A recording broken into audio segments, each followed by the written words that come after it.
Ito si Bato, mga kutsero. Alam natin, nagsalita yan ng medyo maanghang. Oo, maanghang na salita. Etong si Senator Bato. Puntahan muna natin itong topic na yan, Senator Bato. Sabi niya, yung mga taga-lower house daw, mga oportunista. Ayun. Oportunista pala Oportunista pala. Sabi ni Senator Bato, oportunista ang ilang politiko na bumabatiko sa war on drugs. Napag-usapan natin ito noong nakaraan. Nung nag-iiyak siya dito sa pagiging oportunista daw. Ano ba yung sinabi niya kasi? Ayan. Sabi niya, hayagang tinawag ni Senator Bato de la Rosa ang ilang mga politiko na mga oportunista matapos na magbago ang posisyon sa drug war ng noong Duterte administration. Naalala niyo, di ba? Pinanood natin yung video niya tungkol dito sabi niya. Nung ongoing daw yung drug war, you're all praises, puri kayo ng puri, tapos tuwan-tuwa kayo na tumahimik ang bansa, ganyan-ganyan. Tapos ngayon, ginagamit silang, tapos ngayon, pino-persecute daw sila. Pino-persecute daw sila ngayon. Sabi, aminado si De La Rosa na nalulungkot siya sa nangyayari ngayon na mistula nagiging kritiko ng drug war ang mga kongresista gayong noong panahon ni dating Pangulong Rodrigo Duterte ay puring-puri at pinagpapasalamat pa ito dahil nabawasan ng krimen at napanatili ang peace and order sa bansa. Kung kayo po ay nasa US, UK, Canada, Italy, France, Spain, Ireland, and Belgium, may pwede na kayo magpadala na yung mga remittances sa Pilipinas gamit po ang Sendwave. Ang gagawin nyo lang ay download ng Sendwave app, gumawa kayo ng account, lagay nyo ba ang account details nyo, at pwede na kayo magpadala sa GCash, Cash Pickup, at iba't ibang mga bangko sa Pilipinas. Kapag ginamit nyo pa ang promo code na Coach Jarrett, sa inyo pong unang padala, makakuha kayo ng karagdagang $20 free credit na pwede nyo rin ipadala sa inyong mga minamahal sa buhay. Kaya gamitin na si Sendwave for all of your remittance needs. Okay. Oo. Yan yung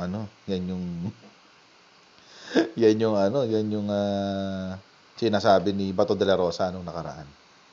Pero ano nangyari? Sinagot kasi siya ni Congressman Acop na dati ring pulis. Na general din. General general daw. Ano sabi ni Congressman Acop? Bumelta kay Bato, ikaw ang tunay na oportunista. Ayan. Sabog guys, sabog. Acop, bumelta kay Bato, ikaw ang tunay na oportunista. Ay, patay tayo dyan. Ito yung balita tungkol dyan, mga kutsara. Panoorin natin. Pinatiko sa ilang kongresista ang paratang ni Senador Bato de la Rosa na oportunista at walang prinsipyo ang mga kongresistang suportado noon, pero ngayon binabatikos na ang drug war ng nakaraang administrasyon. Nakatutok si Jonathan Andal. Political harassment, political attacks. Political harassment, political attacks. Hello? Yung tatay mo nga nag-imbento ng salitang political harassment at political attacks. Ulitin ko lang yung sinabi ko noong nakaraan. Hanggat hindi nararanasan ni Sara Duterte yung naranasan ni Laila de Lima, hindi man niya na-experience ang political harassment at political attacks. Legit yan. Bakit? Kasi yun ang ginawa ng tatay niya. Yun ang ginawa ng tatay niya kay Laila de Lima. Legit yun na political harassment. Di ba? Kinasuhan ng mga kung ano-anong kaso. Buong term ni Digong, nakakulong si de Lima. So, hindi. Hindi ko na-imagine kanto pala kaiyakin si Sara. Parang hindi ganito yung na-imagine ko sa kanya before. Parang dati na-imagine ko siya na, yung parang yung imahe ng nanununtok ng sheriff, hindi nabura sa isip ko yun. Hindi nabura sa isip ko yun yung imahe ng nanununtok siya ng sheriff, ganyan. Hindi nabura sa isip ko yun. Pero parang ngayon medyo iyakin si Sara, no? Medyo iyakin siya maigi. Ito ang reaksyon ni Vice President Sara Duterte sa pagdawit ng dating Customs Intelligence Officer na si Jimmy Guban sa kapatid na si Congressman Pulong Duterte at asawang si Second Gentleman Attorney Man Scarpio sa 6.8 billion peso shabu shipment noong 2018. Pero sabi ng isa sa mga miyembro ng Quad Committee ng Kamara na duminig sa testimonya ni Guban, hindi totoo ang paratang ng bise. Sabi pa ni Fernandez, wala itong koneksyon sa pagkalas ni VP Sara sa gabinete ng Marcos administration. Noong isang buwan lang daw kasi yun. Gayong noong isang taon pa raw naghihiring ang iba't ibang komite ng Kamara tungkol sa umano'y EJK at droga.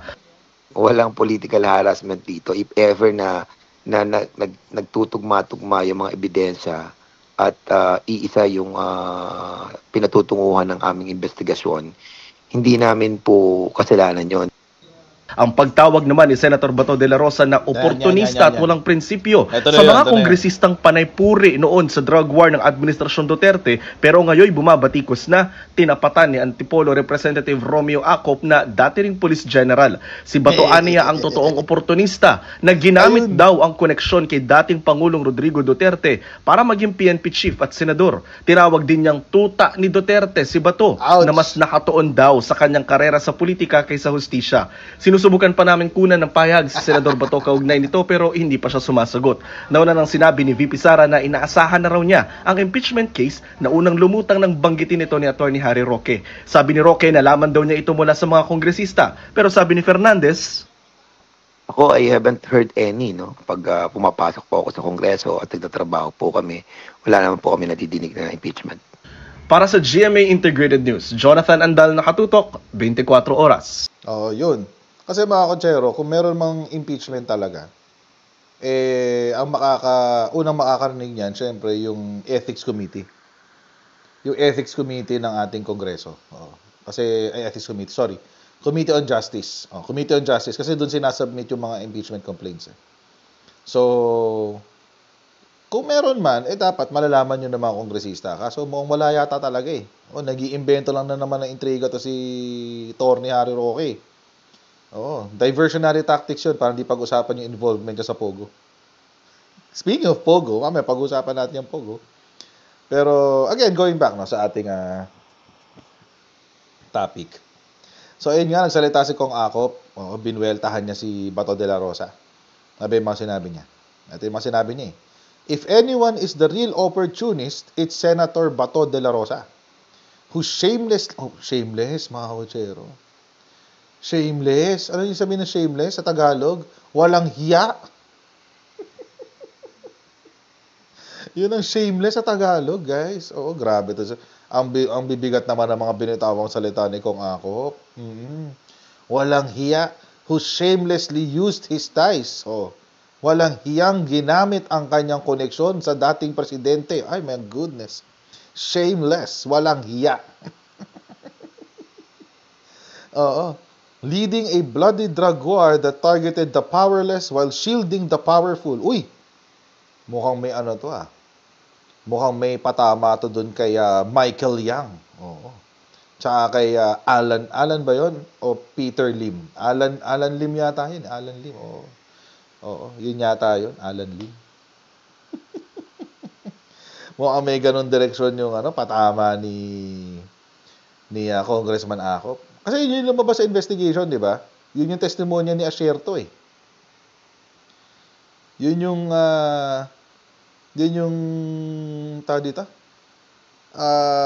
nasa testimonya ni Asierto kahapon, di ba? Pinanood natin yung testimonya ni Asierto. So, pinrotektahan daw yung mga drug lords. Ay, grabe. Alan Peter Lim. Sabi ni Kuf. Alan Peter ata. Alan Peter Lim. Anyway. So, ayun nga. Tapos ito yung pinakamasakit sa lahat Don't act like a K9. Uy, K9. Buti nga sana kung K9 Alam nyo ba, Kachero? Ito ay isang panlalait sa mga K9. Insulto ito sa mga K9, guys. Kasi mga K9, mababait, matatalino, at mahuhusay. Insulto to. Kung kinumpara nyo si Bato de la Rosa sa mga K9, insulto po yan sa mga K9. Ang K9 nakakaamoy ng drugs. Alam nila kung ano ang authentic na drugs. Ang si Bato de la Rosa, hindi malaman kung ano ang authentic na dokumento. Ganon. Tsaka mga K9, loyal yan. Kaya ito si kung sa Insulto, kung ako, konting busina lang po sa mga K9, no? Kasi mga K9, maayos yan, matatalino yan. Insulto po sa mga K9 na ikinumpara nyo po sila kay Bato de la Rosa. Anyway.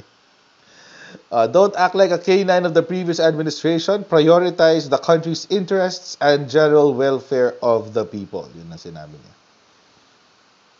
Ay, grabe na to. Oo. Tapos sumagot si Bato de la Rosa dito. Ito yung pinaka-nakakatawang parte netong tagpo na to. Ito yung pinaka-nakakatawang parte. Biglang nag-sorry si Bato. Biglang nag-sorry si Bato. Ay, sorry po, sir, sorry po. I wasn't alluding to you. Yung nagparinig ka, sabay nung pinatulan yung parinig mo, bigla kang umatras. Langya. Diyos ko naman, Senator Bato. Nagparinig ka na, hindi mo pa sinagad. Dapat sinagad mo na. Di ba? Naka-insulto ka na eh. Di tuloy-tuloy mo na. Grabe to si Senator Bato. Laugh trip talaga to. Anyway. Pag talaga minsan karamihan talaga ng mga kalbo komedyante. hindi naman lahat. Pero karamihan sa kanila mga komedyante. Panoorin natin itong balita. Diyos ko, Bato. Asher, ano ba yung pinag-ugatan ng issue na ito? Aga pinagtatakahan ni Senador Ronald Bato de la Rosa kung bakit nagbigay ng reaksyon si Antipolo City Representative Romeo Acop.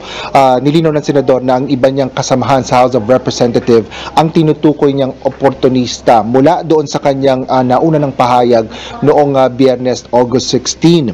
Ito ay matapos anyang mabilis na nagbago ang isip at panig ng ilang mambabata sa war on drugs kasunod sa pagpapalit ng administrasyon. Kasunod ang pahayag ng Senador ay tinawag ni Acop si De La Rosa na totoong oportunista at lapdog o sunod-sunuran kay dating Pangulong Rodrigo Duterte. Sa kabila nito, sinabi ng Senador na nirerespeto niya ang pahayag ni Acop. General Acop, sir, hindi po ikaw ang pinatamaan ko doon. You were never sip-sip the Duterte administration. I never heard you sung praises for the war on drugs that we waged during the Duterte administration. Kaya nagtataka lang po ako bakit ka nag-react. Hindi po ikaw ang pinatamaan ko doon, sir. Yung iba, hindi po ikaw. Loser. Dagdag pa ni dating Philippine National Police Chief Bato de la Rosa, mataas ang respeto niya kay former General Acop, lalo pat kasama niya ito sa Philippine Military Academy o PMA. Isahan niya si Acop na hinahangaan niya na kasamahan sa PMA na naging mambabatas at hindi niya rin ugali ang manita o mambastos ng upper class PMAer.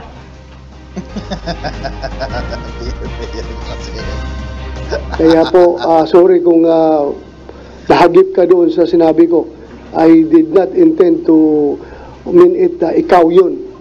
Meron lang ibang kasamahan mo dyan na, let's face it, totoo naman talaga, na kung sing ng praises towards Duterte and war on drugs before, ay ngayon kung makatira sa war on drugs, wagas.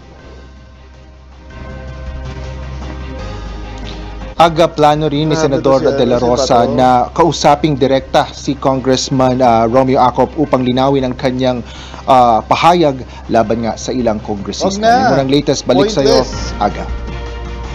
Maraming salamat, Asher Cadapan Jr. Kakausapin pa si Kong Acop tapos wag na, pointless yun. It's an exercise in futility. Nakapagsalita ka na panindigan mo na yung mga pinagsasabi mo. Di ba, Senator Bato? Ganun naman kasimple Oo. Panindigan mo na yan. Okay lang naman yun. Wala namang masama pag gano'n pinapanindigan.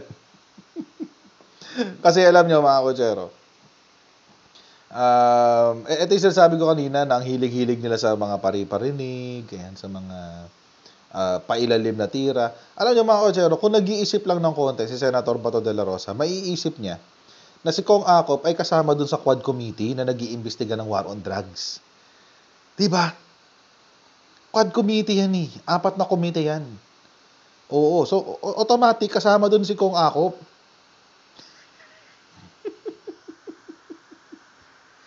Diba? Automatic kasama dun si Kong Acop. Tapos ang tinawag na oportunista, yung mga nasa committee na yon. Diyos ko. Anyway, in fairness naman kay Senator Bato, maraming nauto sa war on drugs, myself included. Myself included. Maraming nabola dyan sa war on drugs. Akala natin they were doing the right thing. Ako, I'd be honest, isa ako sa mga nabudol ng Duterte admin. So, iniisip natin na maganda sa bansa, etc., etc. 3 to 6 months daw, wala ng drugs, kaya, di ba? Kaya, tawag dito, kaya, okay tayo nun sa war on drugs, 3 to 6 months. Lumipas ang 6 months, sabi ni Digong, kailangan ko pa ng 2 years. Lumipas na yung 2 years, wala pa rin. Awa ng Diyos, from 2016 to 2021, hindi naman nawala ang drugs sa Pilipinas. In fact, marami pa rin nahuhuli. In fact, may mga sindikato pa na pinag-away ang PIDEG tsaka ang PIDEA. Naalala nyo yun? Yung nagka-enkwentro, nagbarilan ng PIDEA tsaka PIDEG. Balitaan nyo yun? Grabe yun eh. Sindikato daw ang may gawa nun eh. Oo. So, imagine. Tapos may mga casualties yun, di ba? May mga casualties yung ano na yun eh. Yung misencounter na yun eh. May mga may mga tawag dito, may mga namatay na pulis. Yan. So hindi naman nawala ang drugs. Hindi naman nawala ang drugs. Ang nawala ay buhay ng almost 30,000 Filipinos. Yun yung nangyari noon. Panahon ni Digong sa war on drugs. Hindi nawala ang drugs. Ang nawala yung buhay ng mga pinaghinalaang pusher o mga isinumbong na pusher pero hindi naman.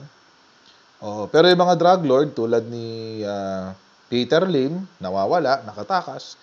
Yung mga katulad ni Michael Yang, na drug lord din, na utak din ng Parmali at iba't iba pang korupsyon sa Pilipinas, nakatakas na rin. Hindi natin alam kung nasaan. For all we know, he's back in China. Nagpapaasa na sa pera na kinita niya ng 6 na taon dahil kay Digonggong. For all we know. Di ba? So, I mean, it was really the budol of the century sa Pilipinas. Di ba? Ma'am Ellen Nombrado, salamat po sa inyong super chat. Oo. It was really the budol of the century. At saka itong si Digong is really, tama si Miriam Santiago si MDS Tama si MDS ba, Kochero? The most dangerous president is Duterte, Rodrigo Duterte. And she was proven true. Sana siya na nanalo, kaso wala, mamamatay din after a few months So yun. So tama si MDS. And I think, pati yung mga tao na dating, hindi lang mga kongresista, pati yung mga sibilyan. Kung papakinggan lang ni Senator Bato, pati yung mga sibilyan na dating pumupuri, sibilyan tulad natin, na dating pumupuri sa war on drugs, hindi na rin, wala na rin ganung nagaganap. Hindi na rin napuri. Nabubwisit na nga Diba? Lalo't sumabog yung katotohanan tungkol dyan sa likod ng war on drugs na yan. Ganun lang yata talaga yun. Tapos ang gagawin ni Digonggong, gagawin ng mga tropa niya, isisisi yung pagdodroga kay PBBM. Di ba? Ang isisisi nila yung involvement sa droga kay PBBM, pero ang totoo, sila pala yun. Sila pala yun. Sila pala yung involved sa droga. So, I mean, Kaya mga Kojero, dapat tayo mga, lalo na, kaya nga sabi ko, paulit-ulit ko sinasabi, para maging DDS ka o para maging supporter ka ni Duterte, kailangan mong isuko ang tatlong bagay. Common sense, logic, and morals. Yan ang kailangan mong isuko. Kasi, ang hirap suportahan ni Digong nang hindi mo isinusuko yung tatlong yun. Seriously, ang hirap suportahan ni Digong kasi ang dami niyang flaws. Ang dami niyang kabalbalan. Of course, no one is perfect. Wala namang perpektong presidente, walang perpektong tao. Pero really, 30,000 people dead, almost 30,000 people dead. My goodness, parang may mali yata dun. Parang hindi naman yata tama yun, guys. Oo. So, sorry ka na lang ba to? Pagpasensyahan mo na lang ang mga ganap ngayon sa buhay mo. Ikaw ang ano. Wala, siguro nga kasi malapit na dumating ang ICC eh. September daw eh. Ilang araw na lang, September na. Oh. Diba? August 19 na today. Ilang araw na lang. 11 days na lang. Tapos na. Oh. Tapos na. September na. Oh. Ilang araw na lang. September na. Eh sabi ni Justice Carpio, maglalabas na raw ang warrant of arrest ng ICC sometime in September. So, wake me up when September ends. Yan ang drama ni Bato ngayon. If ever man if ever totoo yan, malamang sa malamang ang gagawin niya, magtatago siya sa loob ng Kongreso, dyan na siya titira, sa loob ng Senado, tapos kakanta siya ng Wake Me Up When September Ends. Ayan. Wake me up when September ends. yan ang magiging drama ni Bato de la Rosa. Yan. So malamang sa malamang ganun na mangyayari dyan. Kasi umaasa siya na na hindi siya ma-arresto as long as he's a sitting senator. It's not really the case. It's not really the case. Mas maganda na lang, actually, mas maganda sa grupo nato, sa grupo nila Bato de la Rosa, si Bongo, si Sara Duterte, si Digong Duterte. Ang mabuti sa kanila, sa totoo lang, humarap na lang sa mga kaso. Kaysa yung nagtatago sila. Kasi, di ba? For example, tingnan niyo to yung suporta ng mga DDS kay Kibuloy. Pugante na yung partida. Nagpanggap na pastor, pero sa totoong buhay, kriminal pala. Kaya yun. Ang hirap suportahan ng Digong ngayon Kasi ang daming kabalbalan pala niya ang lumalabas. Dati di natin alam. Ngayon, lantad na. Good luck. Good luck na lang, di ba? So, malamang sa malamang kakanta si Harry Roque. Isa pa yun, si Harry Roque.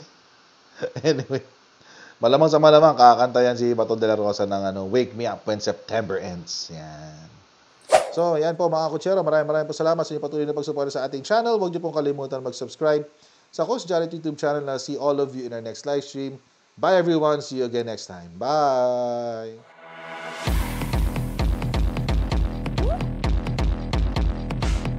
Huwag ganun. Huwag natin gawing tanga mga Pilipino. Mas maganda kasi nasa lugar ka ng tama kaysa yung pinipilit mo yung pagkakamali.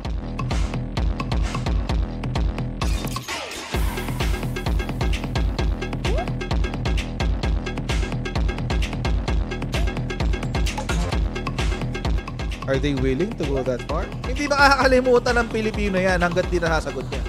Sino ngayon nagsasabi ng totoo?